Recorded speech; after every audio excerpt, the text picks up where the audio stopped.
Hello guys, Radhe Radhe. Yes Rajgan channel में आप लोगों का हार्दिक स्वागत है। तो हम कर रहे थे राजस्थान की आर्ट एंड कल्चर। उसी दरमियान हमने काफ़ी टॉपिक्स को कवर किया है और आज उसी चरण में जिस नए टॉपिक को करने जा रहे हैं उसका नाम है राजस्थान में लोक नाट्य, या हम बोलचाल की भाषा में हम कह सकते हैं नाट्य कला। आप लोगों को बता दूं, अगर आपने अभी तक हमारा चैनल सब्सक्राइब नहीं किया है तो आप पहले हमारा चैनल सब्सक्राइब करिए। और अगर आपको इस वीडियो के नोट्स पीडीएफ फॉर्म में देखने हैं तो यूट्यूब के प्रोफाइल सेक्शन में टेलीग्राम चैनल का लिंक है, उसे ज्वाइन कीजिए। वहाँ से आपको पीडीएफ फॉर्म में नोट्स उपलब्ध हो जाएंगे। तो आइए स्टार्ट करते हैं राजस्थान में नाट्य कला। इस टॉपिक को हम एक ही वीडियो में कवर करने का प्रयास करेंगे और आपको पता है ये टॉपिक हर एग्ज़ाम की दृष्टि से महत्वपूर्ण है। 1 या 2 क्वेश्चन देखने को मिलते हैं। तो आइए स्टार्ट करते हैं इसे। देखो, नाट्य कला क्या है? लोगों द्वारा अपना जीवन यापन करने के लिए व मनोरंजन के रूप में जो नाट्य कला या नाटक किए जाते हैं या करते हैं वो क्या कहलाते हैं? लोक नाट्य कहलाते हैं। 2 उद्देश्य हैं कौन कौन से? जीवन यापन और एक मनोरंजन। याद रखना, जैसे रामलीला, रासलीला, ख्याल, रम्मत, तमाशा, नौटंकी, बहरूपिया कला। और आगे वीडियो में हम इन्हीं को विस्तार से पढ़ने जा रहे हैं, ठीक है? तो आगे चलते हैं। फर्स्ट लेते हैं हम रम्मत। रम्मत एक लोक नाट्य है। फर्स्ट लिया है हमने रम्मत। तो देखते हैं इसका शाब्दिक अर्थ। इसका शाब्दिक अर्थ है खेलने से या रमने से है। इनका मतलब क्या होता है? खेलना या रमना। रम्मत का शाब्दिक अर्थ। शुरुआत उद्भव माना जाता है कहाँ से? जैसलमेर से। प्रसिद्ध रम्मत कहाँ की है? बीकानेर। देखो, शुरुआत तो होती है, उद्भव हुआ जैसलमेर में, परंतु प्रसिद्ध है बीकानेर की। बीकानेर में भी कहाँ की? एक जगह है आचार्यों का चौक जो बीकानेर में पड़ता है, वहाँ की जो रम्मत है वो प्रसिद्ध है राजस्थान में। और आचार्यों के चौक में जो रम्मत खेली जाती है ना बीकानेर के अंदर, वो अमर सिंह राठौड़ की रम्मत खेली जाती है। याद रखना, क्वेश्चन आ सकता है कि आचार्यों के चौक पर कौन सी रम्मत खेली जाती है, तो अमर सिंह राठौड़ की रम्मत खेली जाती है। अब एक टर्म हमें देखने को मिलती है कि पाटा संस्कृति की रम्मत प्रसिद्ध है कहाँ की? बीकानेर की। पाटा संस्कृति की रम्मत कहाँ की प्रसिद्ध है? बीकानेर की। तो ये पाटा संस्कृति क्या है? तो देखिए, ये जो आचार्यों के चौक बीकानेर में जो रम्मत खेली जाती है ना अमर सिंह राठौड़ की, इसको क्या किया जाता है? वहाँ पे आचार्यों के चौक में पाटा लगाकर, पाटा मतलब लकड़ी के मेज लगाकर उनके ऊपर ये रम्मत अमर सिंह राठौड़ की आचार्यों के चौक में खेली जाती है। तो मेज पर पाटे लगाकर, पाटों पर ये जो की जाती है रम्मत, तो इसलिए इसको क्या बोला जाता है? पाटा संस्कृति की रम्मत। ये देखो, क्योंकि आचार्यों के चौक की रम्मत पाटा लगाकर उस पर खेली जाती है। अब देखो, इस रम्मत के प्रवर्तक कौन है? तेज कवि। इंपॉर्टेंट क्वेश्चन, रम्मत के प्रवर्तक तेज कवि। इनकी प्रसिद्ध पुस्तक कह सकते हैं, ग्रंथ कह सकते हैं, या रम्मतें कह सकते हैं जिसमें इन्होंने रम्मतों के बारे में लिखा। इसका नाम है स्वतंत्र बावनी। इंपॉर्टेंट है, स्वतंत्र बावनी के लेखक कौन है? तेज कवि। तो ये स्वतंत्र बावनी क्या की थी? तेज कवि ने किसको दी? महात्मा गांधी जी को भेंट की थी। याद रखना, 1943 के अंदर तेज कवि ने स्वतंत्र बावनी गांधी जी को भेंट की 1943 में। वाद्य यंत्र का प्रयोग होता है इसके साथ में। रम्मत के अंदर, रम्मत खेलते समय जो वाद्य यंत्र का प्रयोग होता है वो है नगाड़ा व ढोलक। ये इंपॉर्टेंट क्वेश्चन है। रम्मत कब खेली जाती है? होली या सावन माह में। प्रसिद्ध कलाकार है फागू महाराज, साहू महाराज। याद रखना, प्रसिद्ध कलाकार है फागू महाराज और साहू महाराज। अन्य कलाकार है मनीराम और तुलसीराम। देखो, अन्य कलाकार में से क्वेश्चन थोड़े कम बनने की संभावना है, परंतु जो प्रसिद्ध कलाकार है ना, जिसने फेमस किया है उसका नाम सबसे ज़्यादा क्वेश्चन में पूछा जाता है। तो याद रखना, फागू महाराज और साहू महाराज। रम्मत के कलाकार क्या कहलाते हैं? ये रम्मतिये या खेलार कहलाते हैं। इंपॉर्टेंट क्वेश्चन है, ये खेलार पूछा गया है एग्जाम में कि रम्मत के कलाकार क्या कहलाते हैं? खेलार या रम्मतिये। आगे चलते हैं। जैसलमेर की प्रमुख रम्मतें कौन कौन सी है? देखो, जैसलमेर में रम्मत का उद्भव हुआ था, हमें पता है, और प्रसिद्ध बीकानेर की है। तो जैसलमेर की प्रसिद्ध रम्मतें कौन कौन सी है? तो है स्वतंत्र बावनी, मुम्मल, जोगी, भृतहरि, छेले तबोलन। ये सारी किसकी लिखी हुई है? तेज कवि इनके रचयिता है, इनके द्वारा लिखी गई है। याद रखना, हर एग्जाम में लगभग ये क्वेश्चन देखने को मिलता है। 4 ऑप्शन देते हैं, 3 इनमें से होंगे और 1 कहीं और से होगा, या 1 इसमें से होगा, 3 कहीं और से होंगे। तो पूछेंगे किसमें, कौन सा इनमें से है, कौन सा नहीं है। रमतों के प्रमुख प्रकार में से जो कि जैसलमेर में खेली जाती है। तो यहाँ कौन कौन सी रमतें खेली जाती है? स्वतंत्र बावनी, मुमल, जोगी भ्रतरी और छेले तबोलन। कौन कौन सी है? छेले तबोलन, जोगी भ्रतरी, मुमल और स्वतंत्र बावनी। ठीक है, ये स्वतंत्र बावनी वही है, देखो ये वाली स्वतंत्र बावनी जो 1943 में गांधी जी को भेंट की थी तेजगवी ने, याद रखना। और ये सारी क्या है? ये चारों हैं जैसलमेर की प्रमुख रमतें, वहाँ ये खेली जाती है। आगे चलते हैं। रमत शुरू करने से पहले भजन किस लोक देवता का गाया जाता है? तो वो है रामदेव जी। इंपॉर्टेंट। हड़ाऊ मेरू की रमत का सूत्रपात किसने किया? ये देखो गौर से, हड़ाऊ मेरू, हिड़ाऊ भी बोल सकते हैं, हड़ाऊ भी बोल सकते हैं, कि रमत का सूत्रपात किसने किया? स्वर्गीय जवाहरलाल जी पुरोहित ने। इंपॉर्टेंट क्वेश्चन बनता है कि हिड़ाऊ या हिड़ाऊ मेरू की रमत का सूत्रपात किसने किया? स्वर्गीय जवाहरलाल जी पुरोहित ने। सामान्यतः रमतों को पुष्करणा ब्राह्मणों द्वारा प्रस्तुत किया जाता है। सामान्यतः कौन प्रस्तुत करता है? पुष्करणा ब्राह्मण। बीकानेर की रमतें, अब देखो जैसलमेर की अपने ने वहाँ देख ली, ये देखो ये है जैसलमेर की रमतें, और अब देखते हैं बीकानेर की प्रमुख रमतें। लैला मजनू, राजा हरिश्चंद्र और प्रहलाद। इंपॉर्टेंट नाम है, याद रखना। अब आगे चलते हैं। बीकानेर में रमतों का प्रारंभ कौन सी रमत से होता है? मतलब जब रमतों का दौर स्टार्ट होता है, मतलब रमतों का जब दौर स्टार्ट होता है, जब इनका टाइम आता है, जिस सीजन में रमतें स्टार्ट होती है, तो सबसे पहले कौन सी रमत खेली जाती है? बीकानेर की बात कर रहे हैं प्रॉपर, कि बीकानेर में जब इनका सीजन स्टार्ट होता है रमतों के खेलने का, तो बीकानेर में सबसे पहले कौन सी रमत से स्टार्टिंग की जाती है? तो ये है फक्कड़ दातारी रमत। फक्कड़ दातारी रमत से क्या होता है? रमतों का प्रारंभ होता है, उसके बाद में धीरे धीरे सारी खेली जाती है। बीकानेर के मुस्लिम संप्रदाय की रमत है, ये याद रखना। किसकी है? बीकानेर के मुस्लिम संप्रदाय की फक्कड़ दातारी रमत है।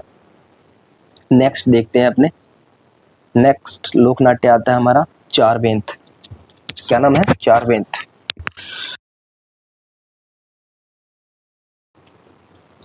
क्या है ये? घुटनों के बल बैठकर कव्वाली की भांति किया जाता है। नीचे घुटनों के बल बैठकर कव्वाली की भांति किया जाता है। मूलतः कहाँ का है? अफगानिस्तान का ये चार बेंत। वहाँ एक पश्तो संस्कृति है उसका। राजस्थान में प्रसिद्ध है टोंक की, और मूलतः है अफगानिस्तान की। प्रारंभ हुआ टोंक के नवाब फैजुल्ला खां के समय करीम खां निहंग द्वारा किया गया। देखो शुरुआत तो किसके शासनकाल में हुआ? टोंक का जो नवाब है ना फैजुल्ला खां के समय में करीम खां निहंग था, उसके द्वारा तो इसको प्रारंभ किया गया। और इसके प्रवर्तक किसे माने जाते हैं? करीम खां निहंग को ही माने जाते हैं। स्टार्ट किसके समय हुआ?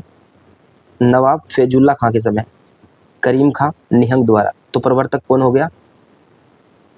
जो स्टार्ट करेगा वही प्रवर्तक होगा, वो हो गया करीम खां निहंग। तो प्रसिद्ध कलाकार भी इसका कौन हो जाएगा? करीम खां निहंग। वाद्य यंत्र का प्रयोग ढपली। इंपॉर्टेंट है कि चार बेंत में कौन से वाद्य यंत्र का प्रयोग किया जाता है? तो वह ढपली। नेक्स्ट देखते हैं बहरूपिया या स्वांग कला। देखो इसके अंदर रूप परिवर्तित किया जाता है, अलग अलग कपड़े पहनकर अपना वेश चेंज किया जाता है, तो इसे बहरूपिया कला या स्वांग कला कहते हैं। देखो क्या है? किसी ऐतिहासिक या पौराणिक कथाओं के पात्र की वेशभूषा धारण करना। प्रसिद्ध कलाकार है इसके जानकीलाल भांड। इंपॉर्टेंट क्वेश्चन है, राष्ट्रीय व अंतर्राष्ट्रीय स्तर पर ख्याति दिलवाई थी किसको? बहरूपिया या स्वांग कला को। और जानकीलाल भांड है ना, इनका उपनाम है मंकी मैन। मंकी मैन किसे बोला जाता है? जानकीलाल भांड, भीलवाड़ा से है। इंपॉर्टेंट 2024 के जो पद्मश्री है ना सम्मान, उससे सम्मानित हुए थे 2024 के। इंपॉर्टेंट क्वेश्चन ये इसलिए बन जाता है क्योंकि ये पद्मश्री सम्मान से सम्मानित है 2024 में। कौन? जानकीलाल भांड अर्थात मंकी मैन, भीलवाड़ा से है। नेक्स्ट आगे चलते हैं। अन्य कलाकार इसके परशुराम और धनरूप भांड। ये मांड नहीं है, ये भांड है, ठीक है। परशुराम और धनरूप भांड। अब देखते हैं इसी के अंदर सब पार्ट देखते हैं इसका, कि नाहर नृत्य या नाहर स्वांग क्या है। ये स्वांग का ही पार्ट है। नाहर नृत्य या नाहर स्वांग, शेर का मुखौटा पहनकर खुद को सूती कपास में लपेटकर करते हैं ये स्वांग, ठीक है। मांडल भीलवाड़ा में प्रसिद्ध है। शाहजहां के मेवाड़ आगमन पर इसकी शुरुआत की गई थी। अब एक है दूसरा स्वांग है, प्रकार है स्वांग का, कालिया डाकी का स्वांग। इसमें सिर्फ जगह इंपॉर्टेंट रखनी है। कालिया डाकी का स्वांग कहाँ का फेमस है? उदयपुर का, जिसे झीलों की नगरी के नाम से जाना जाता है, और इसे पूर्व का वेनिस भी कहा जाता है।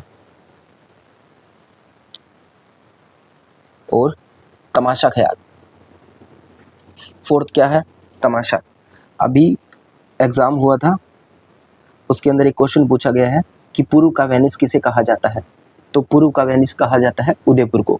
ठीक है, ज़्यादा पुराना नहीं, अभी करंट में पूछा है किसी एग्जाम में, मेरे को प्रॉपर याद तो नहीं है। फोर्थ क्वेश्चन है तमाशा। देखो मूलतः कहाँ का है? महाराष्ट्र का। प्रसिद्ध कहाँ का है? जयपुर का। ये याद रखना, मूलतः पूछ लेते हैं कि मूलतः कहाँ की देन है ये।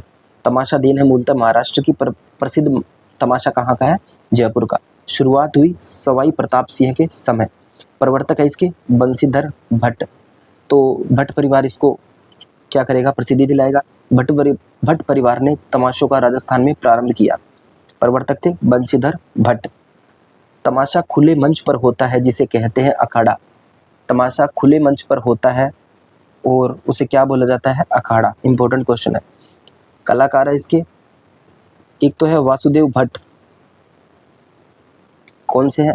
देखो स्टार्ट तो किया, प्रवर्तक कौन है? बंशीधर भट्ट। और कलाकार इसके प्रमुख कलाकार है वासुदेव भट्ट, जिन्होंने क्या किया था? गोपीचंद और हीर राजा नामक तमाशा प्रारंभ किया। इंपॉर्टेंट इसलिए बन जाता है कि वासुदेव चौहान ने गोपीचंद और हीर राजा नामक तमाशा प्रारंभ किया। अन्य कलाकार देख लेते हैं, फूलचंद भट्ट, गोपीचंद भट्ट और मनुजी भट्ट। तो देखो भट्ट परिवार ही चल रहा है यहाँ पे, है ना, भट्ट भट्ट भट्ट, तो ध्यान रखना। नेक्स्ट, तमाशे में संगीत, नाट्य, गायन तीनों की प्रधानता होती है। ये एक इम्पोर्टेंट परिभाषा है कि तमाशे में संगीत भी होता है, नाट्य भी होता है और गायन तीनों की प्रधानता रहती है। 1, 2 और 1, 3 याद रखना। तमाशा मिश्रित रूप है। ये क्वेश्चन पूछा गया है ग्रेड सेकंड के एग्जाम में ये क्वेश्चन पूछा गया है। उसमें पूछा गया है कि तमाशा किसका मिश्रित रूप है? तो ये है जयपुरी ख्याल और ध्रुपद गायकी का। आगे पढ़ेंगे, एक जयपुरी ख्याल आएगा उसका और ध्रुपद गायकी का मिश्रित रूप है तमाशा। नेक्स्ट देखते हैं, स्त्री पात्र की भूमिका स्वयं स्त्री ही निभाती है।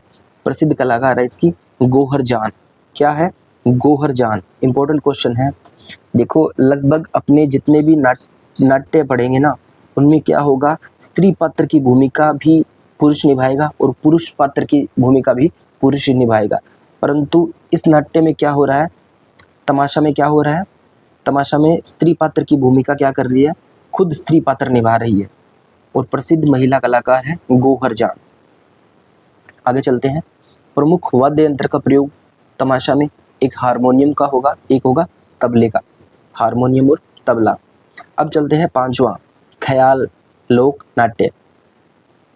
ये वो ख्याल नहीं है जो अपने सपनों में देखते हैं, ये रियल वाला ख्याल है जो मंच पर किया जाता है। तो शाब्दिक अर्थ देखते हैं इसका, खेल। शाब्दिक अर्थ ख्याल से होता है, खेल से।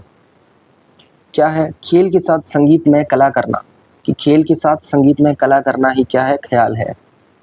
आगे देखते हैं, ख्याल की जो प्रतियोगिता होती है ना, ख्याल की, उसे दंगल कहते हैं। क्या कहते हैं? दंगल। इंपॉर्टेंट क्वेश्चन है ये कि खेल की प्रतियोगिता क्या कहलाती है? दंगल। सॉरी, ख्याल की प्रतियोगिता क्या कहलाती है? दंगल कहलाती है। ख्याल का सूत्रधार किसे कहते हैं? हलकारा। क्या कहलाता है ख्याल का सूत्रधार? हलकारा। देखो सूत्रधार का मतलब क्या होता है कि जो नाट्य की स्टार्टिंग में मंच पर आकर नाटक के बारे में सारी कहानियाँ दर्शकों को बताता है और पात्रों जो कि मंच पर अभिनय करेंगे उनके मध्य और दर्शकों के मध्य एक जुड़ाव स्थापित करता है। ठीक है, तो उसको क्या बोलते हैं? सूत्रधार बोलते हैं। तो ख्याल के सूत्रधार को क्या कहते हैं? हलकारा कहते हैं, याद रखना। मुखिया होता है इसका उस्ताद और कलाकार कहलाते हैं ख्याल के खिलाड़ी। ख्याल के राजस्थान में निम्नलिखित प्रकार है। अब जितने प्रकार है ना राजस्थान में ख्याल के, एक एक करके सबके बारे में पढ़ेंगे। तो सबसे इम्पोर्टेंट है ख्याल। अब इसके अंदर पहला पार्ट है ख्याल का कुचामनी ख्याल। कहाँ का प्रसिद्ध? कुचामन, डीडवाना कुचामन का। ठीक है, प्रवर्तक है इसके लच्छी राम। लच्छी राम ने प्रमुख ख्यालें कौन कौन सी बनाई थी? इनकी प्रमुख ख्यालें हैं चांद नीलगिरी, राव रिडमल, मीरा मंगल और गोगा चौहान। इंपॉर्टेंट क्वेश्चन बनता है ये, जितने भी पढ़ेंगे सब में ये ऐसे इंपॉर्टेंट क्वेश्चन बनेंगे कि लच्छीराम की कुचामनी ख्याल में लच्छीराम की प्रमुख ख्यालें कौन कौन सी थी। वो थी चांद नीलगिरी, राव रिडमल, मीरा मंगल और गोगा चौहान। तो इसको स्टार्ट तो किया लच्छीराम ने, परंतु प्रसिद्धि दिलाने वाले मुख्य कलाकार कौन है? उगमराज। नाम ध्यान रखना, उगमराज। उगमराज ने क्या किया? ख्याल को, कौन से ख्याल को? कुचामनी ख्याल को प्रसिद्धि दिलाई, और प्रवर्तक थे लच्छीराम। विशेषता देखते हैं इसकी कुचामनी ख्याल की। इसमें लोकगीतों की प्रधानता होती है। क्या होती है? लोकगीतों की प्रधानता। खुले मंच पर आयोजित होता है, और कुचामनी ख्याल स्वरूप ओपेरा जैसा होता है। देखो ये एक एग्जाम में भी पूछा गया है, शायद आरएस के एग्जाम प्री में पूछा गया है ये क्वेश्चन, कि कौन से ख्याल का स्वरूप ओपेरा जैसा होता है। इसको हूबहू ऐसे मान लो कि रट्टा मारना है कि कुचामनी ख्याल का स्वरूप ओपेरा जैसा होता है। याद रखना है बस कि कुचामनी ख्याल का स्वरूप ओपेरा जैसा होता है। वाद्य यंत्र, इसमें वाद्य यंत्र प्रयोग होता है ढोल, शहनाई और सारंगी। अब नेक्स्ट चलते हैं शेखावटी ख्याल। पहले कुचामनी था, अब है शेखावटी ख्याल। कहाँ की है? चिड़ावा झुंझुनू की शेखावटी ख्याल। अन्य नाम है चिड़ावा की ख्याल। चिड़ावा झुंझुनू की है तो चिड़ावा की ख्याल कह सकते हैं। प्रवर्तक है इसके नानूराम, चिड़ावा की निवासी है नानूराम। प्रमुख कलाकार जिसने प्रसिद्धि दिलाई वो है दुलिया राणा। क्या नाम है? दुलिया राणा। देखो प्रवर्तक तो है नानूराम, और प्रसिद्धि दिलाई जिसने वो है दुलिया राणा। अब देखते हैं कि प्रमुख शेखावटी ख्यालें कौन कौन सी है। हीर रांझा, जयदेव कलाली, भरथरी और ढोला मरवण। कौन कौन सी है? हीर रांझा, देखो ये फेरी इंपॉर्टेंट बन जाता है यहाँ पे। हीर रांझा, जयदेव कलाली, भरथरी और ढोला मरवण। नेक्स्ट देखते हैं अन्य कलाकार। ये ज़्यादा इंपॉर्टेंट नहीं होते, बट ध्यान में रखना है इनको। लगभग क्वेश्चन पूछा जाता है प्रसिद्ध कलाकार और प्रवर्तक में से, परंतु इसको थोड़ा ध्यान में रखना आप। सोहन राम या सोहनलाल, बंसी बनारसी, ये एक साथ में है ना, बंसी बनारसी। वाद्य यंत्र प्रयोग होता है शेखावटी ख्याल में हारमोनियम और बांसुरी। विशेषता है गीतमय संवाद होता है इसमें। शेखावटी ख्याल में क्या होता है? गीतमय संवाद होता है। नेक्स्ट देखते हैं हेला ख्याल। ये सारे ख्याल के पार्ट चल रहे हैं, ठीक है। और तीसरे नंबर पर आता है हेला ख्याल। हेला का मतलब क्या होता है? आवाज़ देने से है। टेर देना अर्थात आवाज़ देना। अर्थ है इसका हेला देना या लंबी आवाज़ देना। कहाँ की है? लालसोट, दौसा व सवाई माधोपुर की फेमस है। प्रवर्तक है इसके हेला शायर। देखो हेला शायर के नाम पर इसका नाम पड़ गया हेला ख्याल, है ना। वाद्य यंत्र है नौबत और बम। कौन कौन से हैं? नौबत और बम। विशेषता क्या है? संगीत दंगल होता है इसमें। क्या होता है? संगीत दंगल। और इसमें लंबी टेर आवाज़ देकर होता है। क्या होता है? संगीत दंगल। लंबी टेर या आवाज़ देकर संगीत दंगल होता है इसमें, इसकी विशेषता है ये। अब देखते हैं अली बख्श ख्याल। अली बख्श ख्याल है कहाँ की? मुंडावर, खेरथल, तिजारा की। प्रवर्तक है इसके अली बख्श। अलवर का रसखान भी कहते हैं इसे। इंपॉर्टेंट क्वेश्चन है कि अलवर का रसखान किसे कहते हैं? तो एक अली बख्शी ख्याल है, उसके प्रवर्तक अली बख्श है, जिसको कि अलवर का रसखान कहा जाता है। इसमें बोली प्रयुक्त होती है। यह भी इंपॉर्टेंट क्वेश्चन है कि इसमें बोली कौन सी प्रयुक्त होती है, तो वह है अहिरवाटी बोली, ठीक है। नेक्स्ट आगे चलते हैं। इसमें एक इम्पोर्टेंट ख्याल आता है, जितने भी ख्याल पढ़ेंगे ना, सबसे इम्पोर्टेंट ख्याल है इसमें तुर्रा कलंगी ख्याल। काफ़ी बार, बहुत बार एग्जाम में क्वेश्चन आ चुका है कि तुर्रा किसका द्योतक है और ये कलंगी किसका द्योतक है, ठीक है। तो तुर्रा का अर्थ है भगवान शिव और कलंगी का अर्थ है पार्वती। अब देखते हैं अपने तुर्रा कलंगी ख्याल। देखो तुर्रा कलंगी ख्याल है ना, जो इसकी उत्पत्ति चंदेरी, मालवा, एमपी से हुई है। उत्पत्ति कहाँ से हुई है तुर्रा कलंगी ख्याल की? चंदेरी, मालवा, एमपी। क्योंकि जो शाह अली और तुगनगीर है ना, ये दोनों, ये चंदेरी एमपी से थे, इसलिए उसकी उत्पत्ति मूल रूप से मूल रूप से उत्पत्ति मानी जाती है चंदेरी मालवा एमपी। और राजस्थान में इसका क्षेत्र अगर माने तो राजस्थान में तुर्रा कलंगी ख्याल का क्षेत्र कौन सा है, तो वो है चित्तौड़गढ़, याद रखना। अब देखते हैं, तुर्रा का अर्थ भगवान शिव और कलंगी का अर्थ पार्वती। ये क्वेश्चन बार बार एग्जाम में पूछा गया है। तुर्रा और कलंगी का अर्थ, तुर्रा से क्या तात्पर्य है और कलंगी से क्या तात्पर्य है। तो देखो प्रवर्तक इसके दो हो जाएंगे, शाह अली व तुगनगीर। ये क्या है, हिंदू और मुस्लिम संत है। शाह अली क्या है, मुस्लिम संत है, और तुगनगीर क्या है, हिंदू संत है। चंदेरी एमपी से थे ये दोनों, इसलिए मूल स्थान हो जाएगा चंदेरी एमपी, मालवा वाला एमपी, चंदेरी मालवा एमपी। और राजस्थान में क्षेत्र हो जाएगा चित्तौड़गढ़। तो देखो ये जो शाह अली है ना, मुस्लिम संत, ये शक्ति का उपासक है, शक्ति अर्थात पार्वती। और तुगनगीर हिंदू संत है, जो किसका उपासक है, शिव का उपासक है। अब देखते हैं इसके प्रमुख कलाकार है जयदयाल सोनी व चेतराम सोनी। क्या नाम है, जयदयाल सोनी और चेतराम सोनी। वाद्य यंत्र प्रयोग होता है इसमें चंग। क्या होता है, चंग। विशेषताएं देखते हैं अब इसकी, तुर्रा कलंगी ख्याल की। हिंदू व मुस्लिम दोनों खिलाड़ियों द्वारा प्रस्तुत होता है।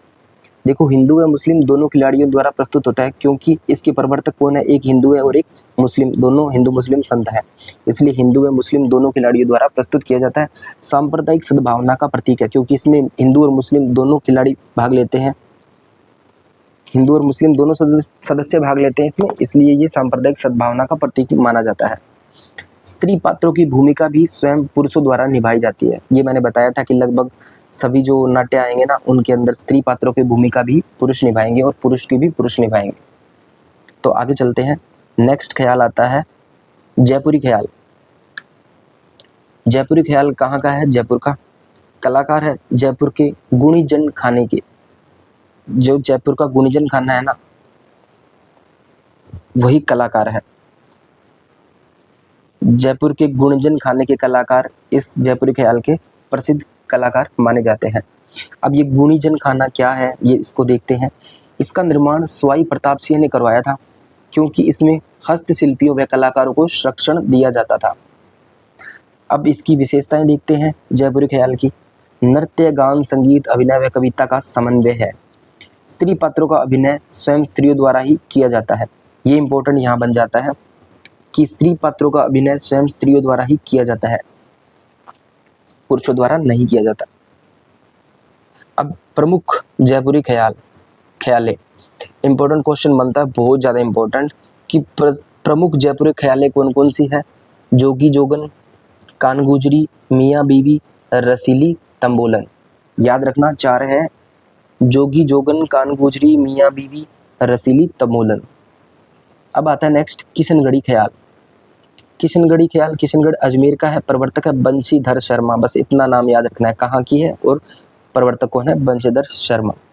अब आता है माच की ख्याल, कहाँ की है, मारवाड़ की, प्रवर्तक कौन है, बगसूराम। इंपॉर्टेंट है, माच ख्याल के प्रवर्तक बगसूराम और मारवाड़ क्षेत्र की है ये माच की ख्याल।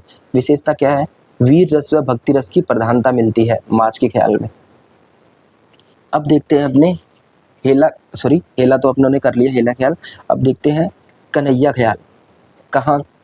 कहाँ की फेमस है ये, कहाँ की है, ये है भरतपुर संभाग, पूर्वी राजस्थान में, ठीक है, वहाँ की है कन्हैया ख्याल, वहाँ पर ये नाट्य किया जाता है। प्रस्तुतिकर्ता और सूत्रधार इसमें क्या कहलाते हैं, मेड़िए। देखो मैंने सूत्रधार के बारे में आपको पहले बताया था, प्रस्तुतिकर्ता बोल सकते हैं जो मंच पर आकर खेल के स्टार्ट में या नाट्य के स्टार्ट में आकर मंच के ऊपर दर्शकों को और पात्रों को एक दूसरे से जोड़ता है कहानी के माध्यम से, ठीक है, उसे क्या बोलते हैं, मेड़िए। तो कन्हैया ख्याल है, उसके सूत्रधार क्या कहलाते हैं, मेड़िए।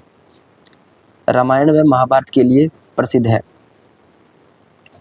क्योंकि इसमें उनके दृश्य दिखाए जाते हैं रामायण व महाभारत के। दिन में आयोजन होता है, याद रखना, कन्हैया ख्याल का दिन में आयोजन होता है। गुज्जर, मीणा, माली जाति में प्रचलित है ये ख्याल।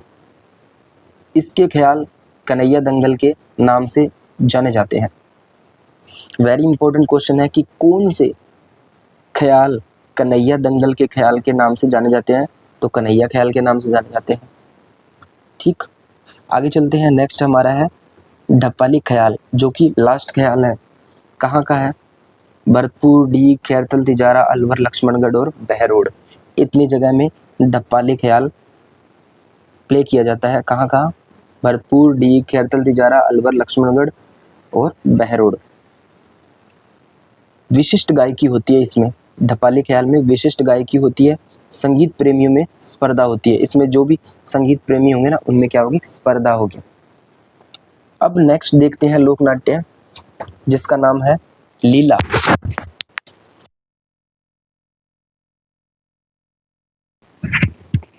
क्या नाम है? लीला। लीला का अर्थ है नाट्य रूपांतरण। क्या नाम है? नाट्य रूपांतरण। किसी रियल चीज को नाटक के रूप में पर्दे पर दिखाना, उसे क्या बोलते हैं? लीला। अब देखते हैं, दो प्रकार की लीला होती है। एक होती है रामलीला और एक होती है रासलीला। रामलीला के बारे में पहले देखते हैं अपने। भगवान श्री राम के जीवन चरित्र पर आधारित। प्रवर्तक है गोस्वामी तुलसीदास। क्षेत्र है मारवाड़ क्षेत्र। मूक अभिनय की रामलीला बिसाऊ झुंझुनू की फेमस है। तो याद रखिए,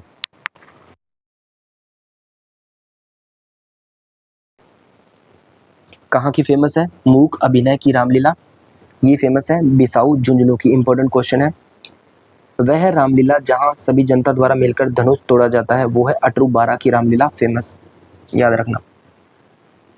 नेक्स्ट देखते हैं रासलीला। भगवान श्री कृष्ण के जीवन चरित्र पर आधारित। प्रवर्तक है वल्लभाचार्य।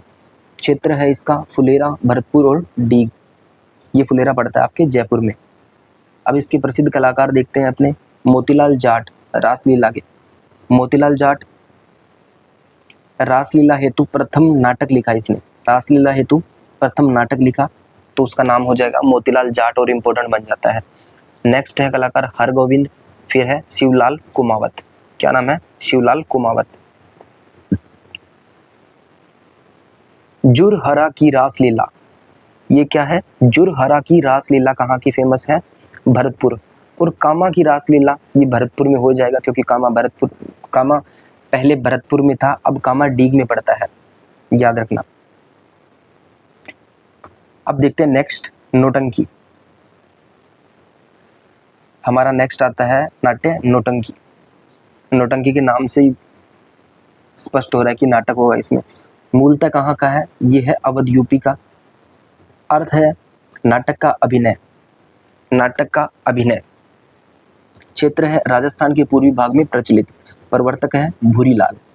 अन्य कलाकार है गिरिराज प्रसाद, रामदयाल शर्मा, ये डीग से हैं और ये नौटंकी के खिलाड़ी या जादूगर कहलाते हैं। देखो इंपॉर्टेंट क्वेश्चन बन रहा है यहाँ पे कि नौटंकी के खिलाड़ी या जादूगर किसे कहते हैं? गिरिराज प्रसाद को। आगे चलते हैं, इसको देखते हैं नौटंकी को। 9 प्रकार के वाद्य यंत्र का प्रयोग। कितने वाद्य यंत्र का प्रयोग? 9 प्रकार के वाद्य यंत्र का प्रयोग, इसलिए नौटंकी नाम पड़ा। इससे स्पष्ट हो गया कि नौटंकी नाम क्यों पड़ा, क्योंकि 9 प्रकार के वाद्य यंत्र का प्रयोग किया जाता है इसमें। हाथरस शैली की नौटंकी अत्यधिक प्रसिद्ध है। कहाँ की? ये है हाथरस शैली की नौटंकी प्रसिद्ध है। नाम है नौटंकी का कि हाथरस शैली है, उसकी नौटंकी अत्यधिक प्रसिद्ध है। नौटंकी हेतु प्रसिद्ध नत्थाराम की मंडली। नौटंकी हेतु प्रसिद्ध मंडली का नाम है नत्थाराम की मंडली। भरतपुर धौलपुर में प्रसिद्ध है, जो कि ये नौटंकी जो नत्थाराम की मंडली द्वारा की जाती है, वो भरतपुर धौलपुर में प्रसिद्ध है। प्रसिद्ध नौटंकियाँ देखते हैं, कौन कौन सी प्रसिद्ध नौटंकियाँ हैं। तो वो है राजा भरथरी, नकाबपोश, लैला मजनू और सत्य हरिश्चंद्र। ये नाम इंपॉर्टेंट बन जाते हैं कि प्रमुख नौटंकियाँ राजा भरथरी, ये भय है ना कि मैं है, राजा भरथरी, नकाबपोश, लैला मजनू और सत्य हरिश्चंद्र। नेक्स्ट देखते हैं हम भवाई लोक नाट्य। इसके बारे में आप सब लोग जानते हैं, ये एक व्यावसायिक लोक नाट्य है। इसका क्षेत्र है दक्षिणी राजस्थान, मेवाड़, उदयपुर। ये वाला पार्ट मेवाड़ उदयपुर वाला पार्ट दक्षिणी राजस्थान। मूलतः ये है गुजरात की। अन्य नाम है मटका नृत्य। प्रवर्तक है बागोजी जाट। इसका अन्य नाम है भवाई लोक नाट्य का मटका नृत्य। अन्य कलाकार है रूप सिंह शेखावत और दयाराम। ये दोनों इंपॉर्टेंट नाम है, दोनों याद रखना। प्रवर्तक तो है बागोजी जाट और अन्य कलाकार है रूप सिंह शेखावत और दयाराम। इसकी महिला कलाकार है अस्मिता काला व पुष्पा व्यास, दोनों के नाम इम्पोर्टेंट है और इन दोनों में सबसे ज़्यादा इम्पोर्टेंट अस्मिता काला है जो कि जयपुर से है। क्यों है इम्पोर्टेंट? 111 मटके सिर पर रखकर नृत्य करके लिम्का बुक ऑफ रिकॉर्ड में नाम दर्ज करवाया था। कौन सी बुक में? Limca book of record. 111 मटके सर पर रखकर। अब देखते हैं जस्मा ओडन क्या चीज़ है, क्या टर्म है ये जस्मा ओडन। भवाई शैली में शांता गांधी द्वारा लिखा गया प्रसिद्ध नाटक है। भवाई नृत्य चल रहा है हमारा, भवाई लोकनाट्य चल रहा है, तो भवाई लोकनाट्य में भवाई शैली आ गई। ये भवाई शैली में शांता गांधी, ये कोई नाम है, शांता गांधी द्वारा लिखा गया एक प्रसिद्ध नाटक है। कौन सा है? जस्मा ओडन, याद रखना। ये एक प्रसिद्ध भवाई शैली में लिखा गया लोक नाट्य है जिसे शांता गांधी ने लिखा। अब भवाई लोक नाट्य के प्रमुख प्रसंग, अब इसमें कौन कौन से करतब किए जाते हैं, कौन कौन से नाटक दिखाए जाते हैं। देखो प्रसिद्ध तो इसके अंदर इसको मटका नृत्य इसलिए कहा गया क्योंकि अस्मिता काला है ना, उसने लिम्का बुक ऑफ रिकॉर्ड में 111 मटके सिर पर रखकर रिकॉर्ड बनाया था। इसके कारण उसने इसको प्रसिद्धि दिलाई, तो उसके कारण मटका नृत्य इसका अन्य नाम बढ़ गया। तो अब देखते हैं कि इसमें और कौन कौन से नाट्य किए जाते हैं। तो इसमें सर पर मटके रखकर नृत्य करना, रस्सी पर चलना, जमीन से रुमाल उठाना, गिलास व थाली की किनारों पर नृत्य करना, खड़ी कीलों पर नृत्य करना, तलवार की धार पर नृत्य करना, कांच के टुकड़ों पर नृत्य करना, ये इसमें अन्य लोकनाट्य किए जाते हैं, अन्य करतब दिखाए जाते हैं इसके अंदर मटके के अलावा, मटका नृत्य के अलावा। अब आता है नेक्स्ट राई या गवरी नृत्य। सॉरी मैं लोक नृत्य गलत बोल रहा हूँ, ये क्या है? लोक नाट्य। 9वें नंबर पे कौन सा है? राई या गवरी लोक नाट्य। इसे राई लोक नाट्य भी कहते हैं और गौरी लोक नाट्य भी कहते हैं। अन्य नाम है राई नृत्य। क्या नाम है? राई लोक नाट्य या राई नृत्य। शिव भस्मासुर कथा पर आधारित है। राजस्थान में उदयपुर, बांसवाड़ा, डूंगरपुर क्षेत्र, अगर बड़े तौर पे क्षेत्र देखेंगे तो हो जाएगा मेवाड़ और वागड़ क्षेत्र। लोक नाट्यों का मेरु नाट्य किसे कहा जाता है? याद रखना, लोक नाट्यों का मेरु नाट्य राई या गौरी लोक नाट्य को कहा जाता है। राजस्थान का प्राचीनतम लोक नाट्य कौन है? राजस्थान का सबसे प्राचीनतम लोक नाट्य है गौरी या राई लोक नाट्य। भील जाति द्वारा 40 दिन अर्थात 1.25 महीने तक किया जाता है। ये कितने दिन तक किया जाता है भील जाति द्वारा? 40 दिन या 1.25 महीने। आयोजन होता है रक्षाबंधन के दूसरे दिन से, रक्षाबंधन के अगले दिन से, रक्षाबंधन के दूसरे दिन से इसका आयोजन होता है। महिलाओं का किरदार भी स्वयं पुरुषों द्वारा निभाया जाता है, ये सब में यही चलेगा। वाद्य यंत्र इसमें प्रयोग होता है मांदल। याद रखना, इम्पोर्टेंट क्वेश्चन है कि जो सब देखो, ये सबसे इम्पोर्टेंट इसलिए हो जाता है कि लोक नाट्यों का मेरु नाट्य है ये, और राजस्थान का प्राचीनतम लोक नाट्य है, उस लिहाज से क्या हो जाता है, ये सबसे इम्पोर्टेंट हो जाता है। तो इसमें जो वाद्य यंत्र प्रयोग करेंगे वो भी इम्पोर्टेंट हो जाएगा, वो होगा मांदल। क्या हो जाएगा? मांदल। आगे चलते हैं, पात्र देखते हैं। इसमें पात्र देखते हैं तो राई पार्वती का है, और पुरिया या बुढ़िया जो पात्र होता है वो क्या है? शिव है। झटपटिया कौन बनता है? ये जोकर है जो बीच बीच में आकर मजाक करता है। कुटकुटिया या कुड़िया क्या है? सूत्रधारिया प्रस्तुत करता, जो नाटक को आगे बढ़ाता है, जो मैंने आपको काफी बार बताया कि सूत्रधार कौन है। झामटिया, झामटिया लोक भाषा में कविता बोलता है। ये भी एक पात्र है। क्या नाम है? झामटिया। ये लोक भाषा में कविता बोलता है। दिन में प्रदर्शन होता है इसका भी। कब होता है प्रदर्शन? दिन में। गवरी लोक नाट्य के तहत होने वाली नाटिकाएं, कि जो ये गवरी लोक नाट्य होता है ना, ये वाला हमारा, ये इसके तहत कौन कौन सी नाटिकाएं प्रस्तुत की जाती है, तो देख लेते हैं। गोमा मीणा, कालूकीर, कानगुजरी, भियावड़ और नाहर। वेरी इंपॉर्टेंट है ये पांचों, याद रखना। गौरी लोकनाट्य के तहत होने वाली नाटिकाएं गोमा मीणा, कालूकीर, कानगुजरी, भियावड़ और नाहर। नेक्स्ट देखते हैं कठपुतली लोक नाट्य। इसके बारे में भी आप लोग जानते हैं अच्छी प्रकार से। कठपुतली खेल दिखाने वाली जाति नट या बहाड़ जाति। कठपुतली निर्माण अरडू की लकड़ी से होता है। किससे? अरडू की लकड़ी से। कठपुतली लोक नाट्य का प्रमुख केंद्र है उदयपुर। कौन सा है? उदयपुर। कठपुतली लोक नाट्य प्रसिद्ध है जयपुर का। देखो, कठपुतली लोक नाट्य का प्रमुख केंद्र तो है उदयपुर, परंतु कठपुतली लोक नाट्य प्रसिद्ध कहाँ का है? जयपुर का। कुछ प्रसिद्ध कठपुतली लोक नाट्य, ये इंपॉर्टेंट है, फिर इंपॉर्टेंट हो गया कि प्रमुख कठपुतली लोक नाट्य कौन कौन से? पृथ्वीराज संयोगिता, सिंहासन बत्तीसी और अमर सिंह राठौड़, याद रखना। अब जो बच गए थोड़े अन्य लोक नाट्य हैं, उनको एक नज़र में देख लेते हैं कि कहाँ कहाँ के हैं। जगह देख लिया, इंपॉर्टेंट जगह कौन सी है, जगह देख लेते हैं। एक है गंधर्व लोक नाट्य, ये है मारवाड़ क्षेत्र का, जैन धर्म से संबंधित है। अजंता सुंदरी व मैना सुंदरी इससे संबंधित पात्र है। प्रमुख दंगल, अब प्रमुख दंगल देख लेते हैं जो अन्य है। भेंट के दंगल, ये है बसेड़ी धौलपुर का, इंपॉर्टेंट है भेंट के दंगल। कन्हैया दंगल करौली का है। रसिया दंगल भरतपुर का है। बैठकी लोक नाट्य, ये पूर्वी राजस्थान में प्रसिद्ध है, ठीक है। टूंटिया लोक नाट्य, ये आप सब लोग जानते होंगे। बारात रवानगी के बाद वर पक्ष के घर की महिलाएं एकत्र होकर ये नाटक करती है।